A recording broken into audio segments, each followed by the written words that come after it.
In this video, I'll help answer the question, is Broadcom a buy, hold, or sell? And stay to the end, I'll let you know what I'm doing with this stock. If you don't know me, my name is Tykr and I'm the founder and CEO of Tykr. If you're new to investing or want to get better at investing, rest assured you're in the right place. Here at Tykr, we help people buy and sell stocks with confidence. Before we dive in, if you're curious and you want to see the latest scores on Broadcom, you can join Tykr for free. All right, let's dive in. The first thing we'll touch on is, how does Broadcom make money? So what I like to do is, when I look up a stock in Tykr, is I'll see these tabs across the top and I'll click on details. Well, this little snippet of text gives a little summary of how the business makes money. And then if you scroll down, you can get a little snapshot of the company. Like you can see here, they're founded, or they're located in Palo Alto, California. They went public in 2009. And then I like to click this link here and open up their website. And then what I like to do is I like to go to like a product or services page, and you can see here they have products and then they have solutions. So close enough to services, but this will give us a good idea. How do they make money? Well, there is a lot here, a lot of ways to make money. And I kind of summarize it here. I'll just kind of give you the highlights. So they organize their business model in really two main categories: semiconductor solutions and infrastructure software. So within that, they have networking. They sell Ethernet switches, routers, and network processors. They also have wireless solutions, Wi-Fi, Bluetooth, GPS. They also have AI accelerators, essentially using AI to help their systems run more efficiently. They have broadband and storage. They have cybersecurity, and they have cloud and virtualization. They acquired VMware back in 2023, which is a pretty big company on its own. That really helps improve its cloud infrastructure. So think of like hosting software applications.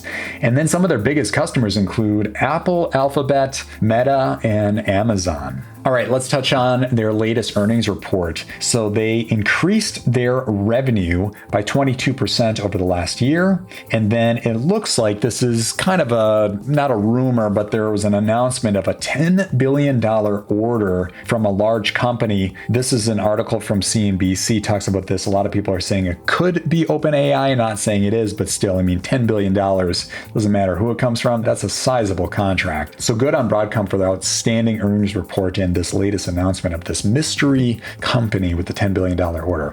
All right, let's jump into Tykr and really find out what's going on with this business. We're going to walk through the 7. It's kind of like the easy button to determine if a stock is a really strong stock or weak stock. And we're going to do this manually. Of course, you can click the easy button and click on the 7 tab. We're not going to do that yet. But if you are curious, I always say this, you can go to tykr.com, go to education, and then down to calculations. You can see all the open source calculations for Tykr. We don't want to hide anything from anybody. We try to be transparent so you have a better idea on how to analyze stocks on your own. All right, so let's get into Broadcom. The first thing we want to look at is the summary. Stocks in Tykr are either on sale, watch, or overpriced. That's green, gray, or red. And only about 15% of stocks make it to on sale. We can see that Broadcom is a watch as we speak. So on that middle tier, to get to on sale, you would need a 50 or higher in this hexagon. That's the score. That's the overall financial strength of a stock. And then you also need a margin of safety of 50% or higher. So we can see here, they get a 91. Overall financial strength is great. However, the margin of safety is only at 1%. And that's driven by the EPS growth rate. That's the profits of the company. Their profits aren't growing as fast as we like. We'll take a closer look at that in a second. Next up in the middle is the 4M confidence booster. This is like another layer of confidence to, you get through the financials and now you're like, all right, I want to really understand, is this a strong business? Well, let's take a closer look at the 4M score. You can click boost confidence. And these are the 4Ms. Warren Buffett kind of used a version of this, but then Phil Town, he coined the phrase 4M. You can see the math part here, and we've got the meaning. This is how the business makes money and how scalable those revenue streams are. Scalable means you can increase your revenues a lot faster than your liabilities. Next up, we have the moat, which is how the business compares to other businesses in the same sector and industry. And then the last M would be the management. That's the track record of the CEO. Doing homework and all 4 could take you hours, if not days of research. We reduce it down to seconds, and we give a score between 0 and 100. If you can get between 80 and 100, that's high confidence. Anything between 60 and 79 is moderate confidence, and anything 59 or lower is probably something you want to avoid.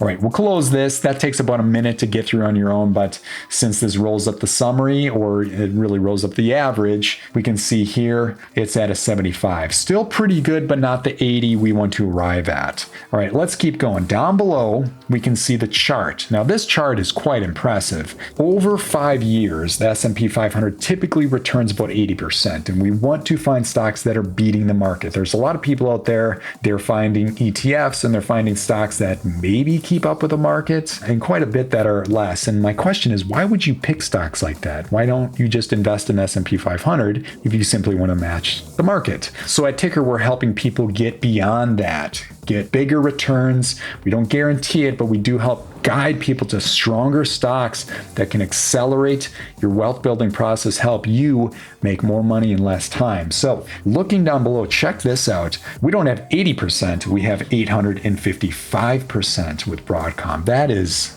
incredible. And of course, we know that past performance does not guarantee future results, but we do like stocks that have strong financials and they're consistently beating the market. All right, let's keep going. We're almost done. We'll go to the financials tab. We can see here the revenues are increasing, slow and steady, but they are increasing. But then if we go to that number one most important line on the financial statements, that's the EPS, we do have a bit of a red flag here. It's not the end of the world, but it is worth paying attention to. We can see the profits are decreasing. That's why that margin of safety is a 1%.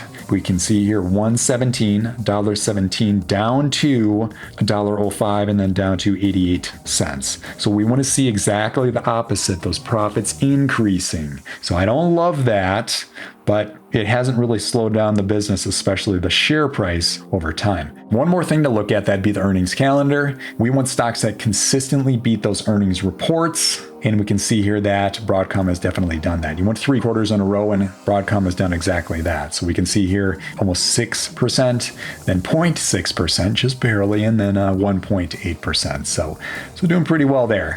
All right, let's go ahead, click on the 7 tab, and I think we're gonna get about 4 or 5 here. Let's see.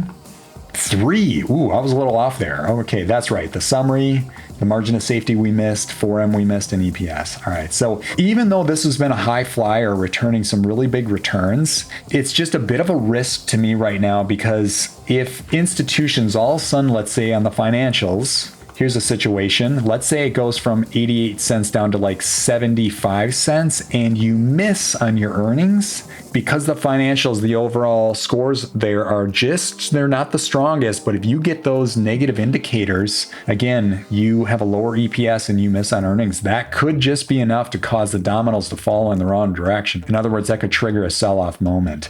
So if you're holding this stock, doesn't mean I'd sell outright. I'd probably just make sure you add it to your Tykr watch list. So if any ratings change even further, like if it jumps from on sale down to overpriced, you're going to get a notification on that. It's just going to give you a heads up that you can kind of sell out of it before the rest of the market starts selling, so you don't lose a bunch of money. That's what I would do at least. But in this case, I actually have Broadcom on my watch list. I'm looking for the other direction. I want it to flip from watch to on sale. That green rating, that's going to show that, especially that EPS is increasing. It's moving in the right direction. So overall, that's what I would do with Broadcom.